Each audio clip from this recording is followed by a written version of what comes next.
예배드리는 여러분 축복합니다. 네. 오늘 가득하네요. 아유, 축복합니다. 우리 또 박병혜 집사님 계셔서 더 충만한 것 같습니다. 네.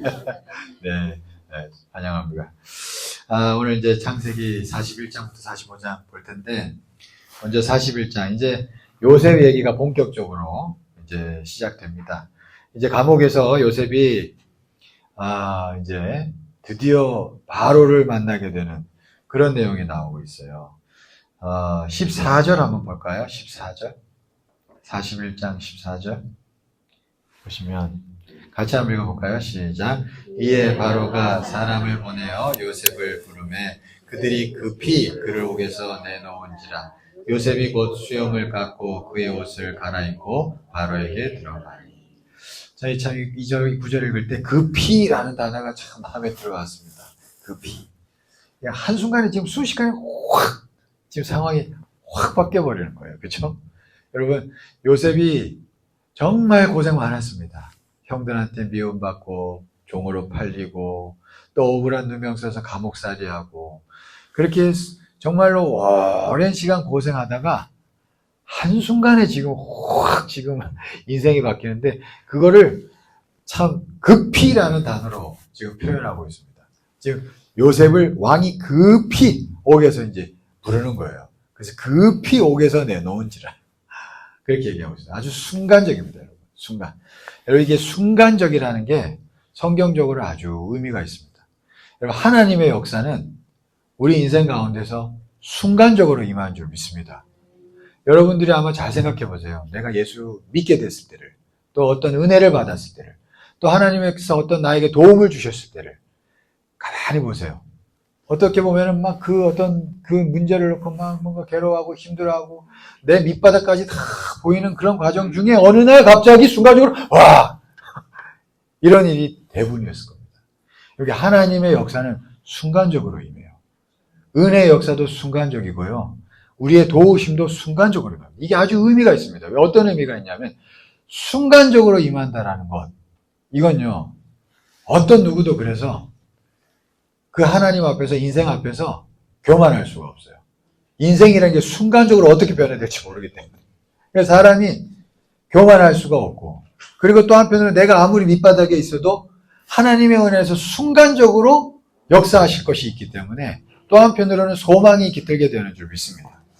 그래서 이 순간적으로 있는 이 하나님의 은혜라는 게 참 오묘합니다. 그래서 이 순간적으로 임하는 것은 성도들의 마음 가운데 겸손을 주고 소망을 줘요. 이게 참 오묘합니다. 그래서 그 1904년도에 그 웨일즈 지방에, 영국 웨일즈 지방에 큰 부흥이 있었어요. 그 부흥 때문에 어떤 의미로 전 세계로 퍼져서 우리나라도 1907년도에 대부흥이 일어났습니다. 근데 보면 그 웨일즈 부흥이요. 그 이반 로버츠라는 어떤 젊은 사람이 배운 사람도 아니에요, 그렇게. 근데 그 사람이 그 자기 영국 땅을 보면서 너무 마음이 아파가지고 이 지금 타락해서 골물대로 골문 이 영국 땅에 하나님 은혜 주셔야죠. 그러면서 맨날 그냥 그렇게 기도하면서 통곡했어요. 젊은 사람이. 근데 그거를 무려 10년 했습니다. 근데 한번 생각해보면 10년 정도 하면 지치고 쓰러지죠. 아마 그 사람도 많이 지칠 때가 있었을 거예요. 그런데 그러던 어느 날 순간적으로 그가 성령의 역사가 와 그에게 임한 줄 믿습니다. 그게 한순간이에요. 한순간. 그 성령의 역사로 별로 배우지도 못한 그 청년이 그냥 갑자기 어느 날 나타나가지고 그가 막 영국 땅에 불을 일으켰어요. 놀랍습니다. 그가 불같이 쓰임받다가 그가 하나님께 간 거예요. 여러분 이게 하나님의 역사는 그렇습니다. 여러분, 우리 교회가 한순간에 부흥할 수 있는 줄 믿습니다. 여러분, 믿습니까? 하나님의 역사는 순간적이에요. 여러분, 그렇습니다. 그래서 저는 소망을 가지는 줄 믿습니다. 우리가 잘난 게 아무것도 없어요. 그러니까 하나님이 순간적으로 역사하시는 거예요. 그러니까 사람을 기가 막히게 다루시는 거예요. 어떤 의미로는 과정 중에 밑바닥까지 다 가게 합니다. 그래서 그가 진짜 하나님만 바라볼 수밖에 없게 만들고 그 밑바닥 갔다가 어느 날 하나님이 순간적으로 역사하셔가지고 하나님만 영광 받으시는 거예요. 이게 순간적으로 역사하는데 또 그런 의미도 있습니다. 그러니까 여러분, 하나님이 이 교회 통해서 하나님만 영광 받으시기 위해서 순간적으로 역사할 줄 믿습니다. 저도 아니고 여러분도 아니요. 하나님만이 영광 받기 위해서. 여러분 아멘이시죠? 저는 그걸 바라보고 여러분도 그걸 바라봅시다. 하나님께서 그렇게 역사할 줄 믿습니다. 그래요. 그래서 요셉이 오늘 순간적으로 그냥 급히 갑자기 그냥 이 표현이 재밌잖아요. 급히 감옥에서 빨리 내려왔다는 거예요. 급히. 순간적이라는 걸 보여주고 있습니다. 이게 참 와닿았어요. 그래서 우리가 그 순간적인 하나님의 역사를 바라보며 우리가 늘 순간 기도하고 인내하고 기도하고 순종하고 그렇게 걸어가는 주의 백성 되기를 간절히 축원합니다. 그리고 16절 보세요. 16절. 요셉이 바로한테 하는 얘기인데 요셉이 바로에게 대답하여 이르되 내가 아니라 하나님께서 바로에게 편안한 대답을 하시리다. 이 편안한이라는 게 샬롬입니다. 샬롬. 평안한 아주 평안한 대답을 하시리다. 그러니까 지금 바로 상황이 어때요? 꿈을 하나 꿨는데 갈 바를 못 잡는 거예요. 지금 이게 도대체 뭐지? 불안하고 어떻게 해야 되고 뭘 어떻게 해야 될 거지? 갈 바를 못 잡고 있는 거예요. 그 가운데서 지금 요셉이 무슨 얘기하냐면 편안한 대답이라는 거는 분명한 갈 바를 알게 되는 어떤 하나님의 응답이 분명히 바로왕에게 있을 것입니다. 그렇게 이야기하고 있습니다. 그러니까 여러분 인생을 살아가는 데 있어서 여러분 중요한 게 어떻게 보면은 사람들은 상황과 뭐 또 어떤 물질과 환경에 의해서 뭐 된다고 하지만 제일 중요한 거는 우리가 분명히 어떤 방향, 갈 바에 대해서 확 잡히면 그러면 반 이상은 한 줄 믿습니다. 그죠? 아무리 상황이 어려워도 방향만 분명히 확 마음에서 붙잡히면 반 이상은 간 거예요. 그죠? 그러니까 지금 그 얘기입니다. 하나님께서는 우리에게 항상 이런 편안한 대답을 주시는 분인 줄 믿습니다. 그래서 이 편안한 대답을 늘 바라보고 신앙생활 하셔야 되는데 특별히 이 편안한 대답을 위해서 우리가 가야 할 바에 대해서 38절 보면 좀 우리가 알 수 있어요. 38절 같이 한번 읽어볼까요? 시작. 바로가 그의 신하들에게 이르되 이와 같이 하나님의 영에 감동된 사람을 우리가 어찌 찾을 수 있으리요. 그러니까 요셉이 하나님의 편안한 대답을 대언해 준 거죠. 그러니까 요셉이 이렇게 하나님의 편안한 대답을 깨닫고 전해줄 수 있는 자가 되었던 건 그가 하나님의 영에 감동되어 살았대요. 참 이 표현이 너무 좋습니다. 그러니까 여러분 우리가 신앙생활 하면서 말씀 듣고 말씀 묵상하고 찬송하고 하면서 우리가 감동을 자주 받기를 축원합니다. 하나님의 감동, 우리가 찬양하고 우리가 기도하고 할 때 하나님의 영을 움직이시는 줄 믿습니다. 그 영이 있다는 걸 여러분 믿으시고 영의 실체를 바라보시고 하나님의 영이 우리를 늘 만져주시고 감동 주시는 것을 즐겨하시고 자주 맛볼 수 있기를 축원합니다.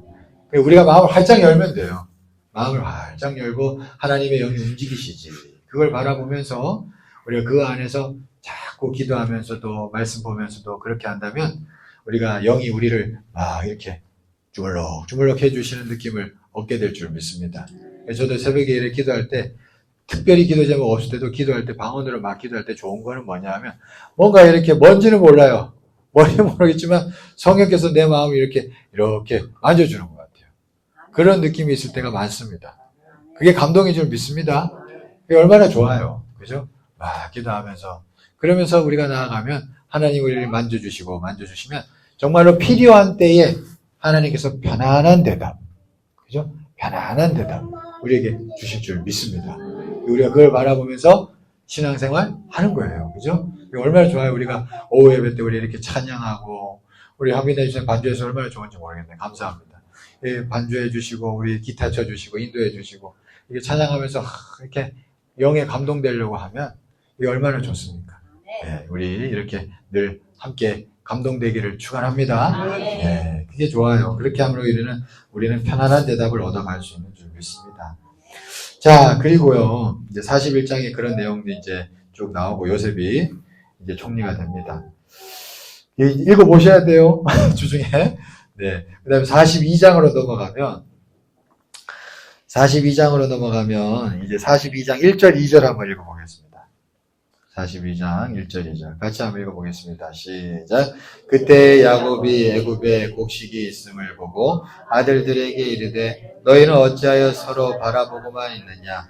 야곱이 또 이르되 내가 들은즉 저 애굽에 곡식이 있다하니 너희는 그리로 가서 거기서 우리를 위하여 사오라. 그러면 우리가 살고 죽지 아니하니라. 아멘. 자, 이제 요셉이 총리가 됐습니다. 그리고 이제 풍년이 왔고 7년 풍년이 왔고 7년 기근이 온 거예요. 그때 이제 가나안 땅에 있던 야곱 식구들이 이제 얘기가 나오는 겁니다. 그러니까 먹을 게 없어진 거예요. 흉년이 오면서. 상황에 압박이 있었습니다. 그러니까 이 압박 가운데서 가만히 있을 수는 없게 된 거예요. 그래서 압박에 의해서 어디든 가야 됐습니다. 그래서 특별히 애굽에 곡식이 있다는 소문을 듣고 야 가라 가야 돼. 그래서 자녀들을 보내고 있어요. 여러분 그죠? 근데 여러분 기가 막힌 건 그 애굽에 누가 있는 거예요 지금? 요셉이 있는 거예요. 그죠? 여기서 하나 들 수 있는 건 그러니까 상황의 압박이라는 게 하나님의 뜻에 따라서 우리를 움직일 수 있습니다. 우리가 하나님의 뜻이라는 게 분명한 메시지가 있을 때도 있어요. 메시지, 언어로. 그러나 아무 메시지 없는데 상황에 의해서 또 몰려가지고 흘러가는 것도 우리를 하나님의 뜻 안에 거하게 할 수 있는 줄 믿습니다. 그래서 이런저런 상황에 의해서 흘러갈 때는요. 그래서 우리는 깨어 있어야 돼요. 아, 지금 하나님이 움직이시는 건가? 이렇게 우리가 또 한편으로 깨어 있어야 할 줄 믿습니다. 우리가 예수 믿으면서 신앙생활 잘하려면 중요한 게 하나님의 움직임, 영의 움직임, 하나님의 움직임을 감지하는 게 중요합니다. 워치만이라는 분이 영의 사람, 영에 속한 사람, 그 책이 있죠. 아주 유명한 책인데. 거기서 하는 얘기가 영의 사람은 어떤 사람이냐 그러면 하나님의 움직임을 감지하는 자다. 그랬어요. 맞습니다. 하나님의 움직임이라는 건 크게 여러분 어떻게 나타나느냐 하면 우리 마음의 움직임이라는 것도 있고, 그죠? 상황에, 오늘 성경이 아까 40일, 상황에 의한 어떤 이런 움직임도 있고, 또 다른 사람도 있어요, 사람에 의해서. 야곱도 보세요.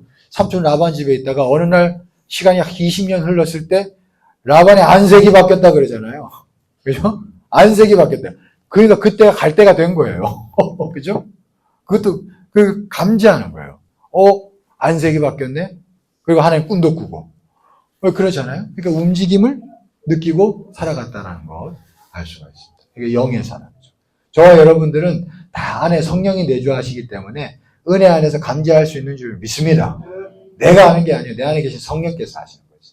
그러니까 우리가 마음을 열고 그런 하나님의 움직임이 있지라고 믿으면 돼요. 믿고 우리가 걸어가면 순간순간 하나님께서 깨닫게 해주시고 상황에 따라서 이거 하나님이 움직이시는구나 알고 우리가 평안함을 가지고 움직일 수 있게 될 줄 믿습니다. 예, 그래요. 그리고 또 하나 여기서 눈여겨볼 거는 42장 1절 다시 한번 보시면 1절 보세요. 보면은 그때 야곱이 애굽에 곡식이 있음을 보고 아들들에게 이르되 너희는 어찌하여 서로 바라보고만 있느냐 바라보고만 있냐 그래요. 여러분 가만히 있으면 안 되고 뭔가 움직여야 할 때는 움직여야 할 줄 믿습니다. 왜 보고만 있냐 지금 곡식이 떨어져 가고 있는데 아버지가 자식들한테 너 애굽에 저기 있다는데 가줘 그렇게 해서 갔어요. 그죠? 그러니까 어떨 땐 우리가 가만히 있으면 안 돼요. 움직여야지. 움직여야 할 때는 움직여야지 또 뜻 안에 거할 수도 있습니다. 그것도 우리가 또 엿볼 수 있는 것 같아요. 자, 그 다음에 이제 42장부터 이제 쭉 이제 45장까지 내용인데 이제 이 내용은 뭐냐면 그런 내용입니다. 이제 형들과 요셉이 만났잖아요. 이제 내용이 나오는데 긴 내용이 나오는데 요셉을 만났는데 요셉이 이제 형들인 거 알고 모른 척하고 형들은 못 알아보죠. 요셉은 알아보고 그런 가운데서 여러분 요셉은 기가 막히게 지혜로운 사람입니다. 기가 막히게. 그러니까 요셉이 지금 형들을 떠보는 거예요. 지금 그 내용이 지금 42장부터 45장까지 나오는 거예요.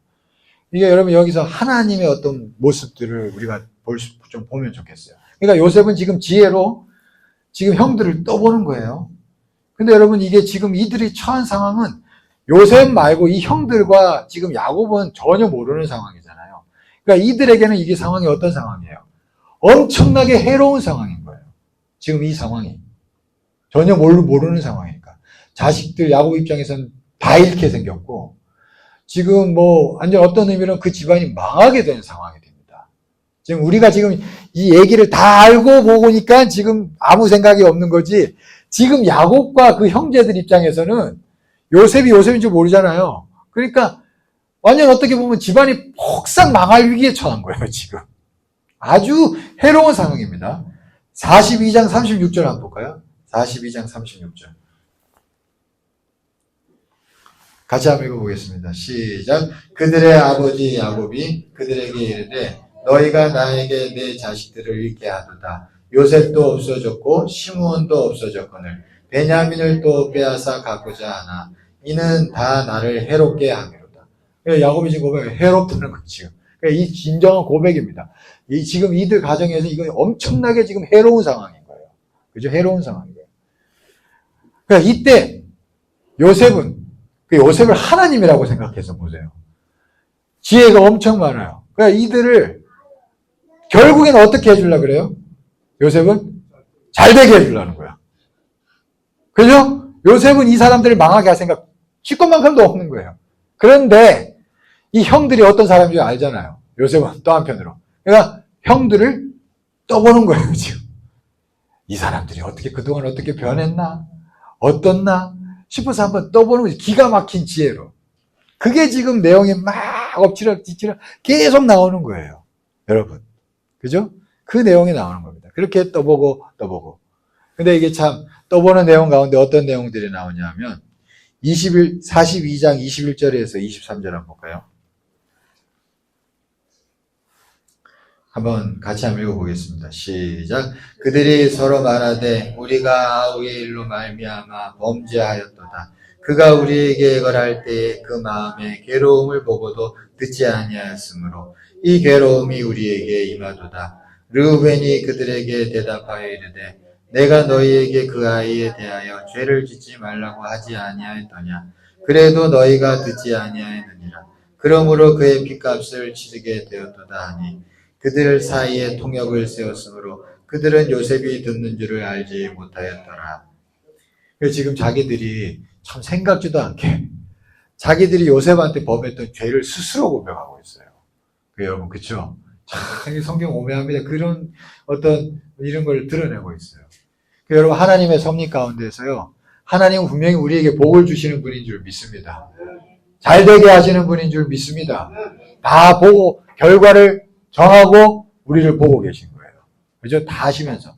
그러면서 우리를 막 다루실 때는요, 어떤 때는 내 속에 있었던 그 죄들을 막 다 드러나게 하는 거예요. 근데 이게 좋은 일입니다. 형들이 지금 우리가 아우한테 잘못했었어. 이래서 이런 게 얼마나 좋아요. 자기 스스로 회개하고 입술로 그렇게 고백하는 게. 이 기쁜 일입니다, 영적으로는. 그죠? 하나님께로 돌아오는 거예요. 그냥 막 그래 고백하는 거예요. 자기 스스로. 생각지도 않았는데. 그걸 또 기가 막히게 요셉이 듣고 있네. 하나님은 다 들으시는 줄 믿습니다. 우리가 그런 고백할 때 하나님은 이쁘시기 때문에 우리가 죄를 고백하기만 해도 우리를 씻으신다 하시잖아요. 그러니까 고백하는 게 중요합니다. 이 형제들이 지금 미천 다 드러나는 거예요. 지금 하나님 앞에서. 이게 아주 좋은 일입니다. 그러고는 그걸 알 수 있어요. 그리고 44장으로 가시면 보시면 44장.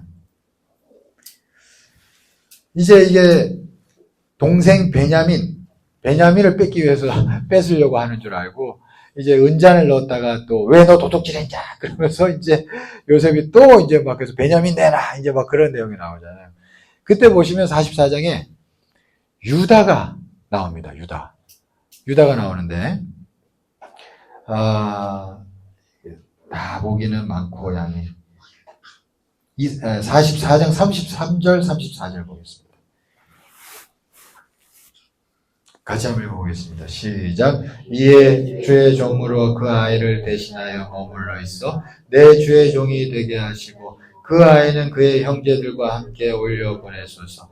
그 아이가 나와 함께 가지 아니하면 내가 어찌 내 아버지께로 올라갈 수 있으리까. 두렵건대 제가 내 아버지께 미침을 보리이다. 이게 지금 유다가 하는 얘기인데 지금 무슨 얘기하냐면 그러면 제발 이 베냐민만은 우리 아버지가 이 베냐민을 너무 이쁘게 여기는데 이 베냐민만은 안 됩니다. 그냥 차라리 유다가 하는 거예요. 내가 대신 종이 되겠으니까 제발 이 아이만은 우리 아버지께 보내달라고. 여러분 한번 생각해보세요. 이거 완전 달라졌죠, 형제들이. 전에는 아버지가 요셉만 이뻐하니까 요셉을 죽여버리려고 했잖아요.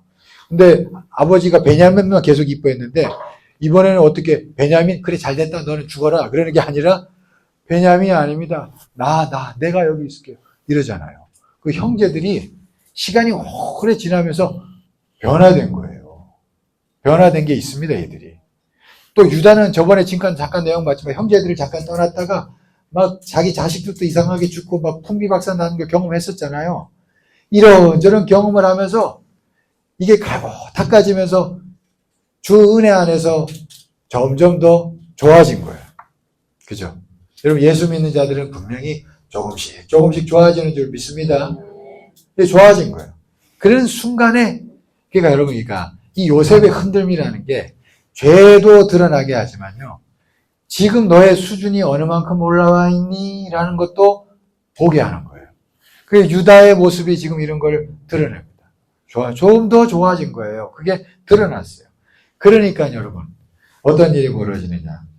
45장 1절 보세요. 이제 막 유다가 막 그렇게 동생 대신 내가 죽겠다 하니까 요셉이 감동을 해서 이렇게 얘기합니다. 45장 1절 같이 한번 읽어보겠습니다. 시작. 요셉이 시종하는 자들 앞에서 그 정을 억제하지 못하여 소리질러 모든 사람을 자기에게서 물러가라 하고 그 형제들에게 자기를 알리니 그때 그와 함께한 다른 사람이 없었더라. 이제 막 그 형이 그렇게 하는 모습을 보고 너무 감동되고 정을 억제하지 못해가지고 요셉이 더 이상 이제는 그에게 어떤 교묘한 지혜를 부리지 못하고 막 터져버리는 거예요. 그래서 자기를 드러냈다 그러잖아요. 그러면서 막 자기를 드러내면서 내가 요셉이라고 막 그러면서 이제는 뭐라 그러냐면 11절부터 볼까요? 11절 11절 같이 한번 읽어보겠습니다. 시작.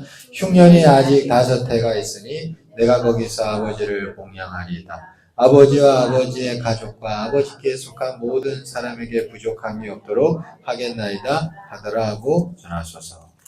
이제 내가 공양하겠다고. 그러면서 이제는 걱정하지 말고 같이 이 어려운 때를 넉넉하게 살아가자고 막 그렇게 얘기하고 있습니다. 그러니까 여러분 이게 무슨 얘기냐면 하나님이 우리를 다루신다고 할 때는요, 우리 죄도 드러나게 하고, 또 어떤 때는요, 우리 수준을 확인하게 하셔서 점점 어느 순간 가서는 그걸 수준을 올라온 걸 보시고 막 기뻐서 막 우리에게 한 번 더 크게 나타나시기도 하십니다. 그러면 막 그때 하나님께서 더 새로운 차원의 영적인 은혜와 넉넉함을 우리에게 부어주시는 줄 믿습니다. 그래서 요한복음 14장 21절 보면 이런 말씀이 있어요. 무슨 말씀이냐면 나의 계명을 지키는 자라야 나를 사랑하는 자니 나를 사랑하는 자는 내 아버지께 사랑을 받을 것이요 나도 그를 사랑하여 그에게 나를 나타냅니다. 여기가 계명을 지키는 자에게 예수님께서 나타나겠다 말씀하고 있어요. 그러니까 여러분 우리가 처음부터 계명을 잘 못 지킵니다. 이 요셉의 형들 처음에 형편은 없었잖아요. 그죠? 그래서 여러분 그러나 우리가 실망하지 않고 넘어지고 다시 주의 피로 덮임받고 넘어지고 다시 덮임받고 그렇게 신앙을 포기하지 않고 계속 그렇게 계속 걸어가면요. 우리가 올라가는 것 같다가 다시 떨어졌다가 올라가는 것 같다가 떨어졌다가 올라갔다가 하도 하나님의 은혜에서 우리가 점점 반드시 올라가는 줄 믿습니다. 그러면 어느 날 가서 하나님이요. 그 보시고 야, 너 수고했다. 너 이만큼 올라오는데 얼마 했었냐? 그러면서 그에게 다시 한 번 더 크게 나타나십니다.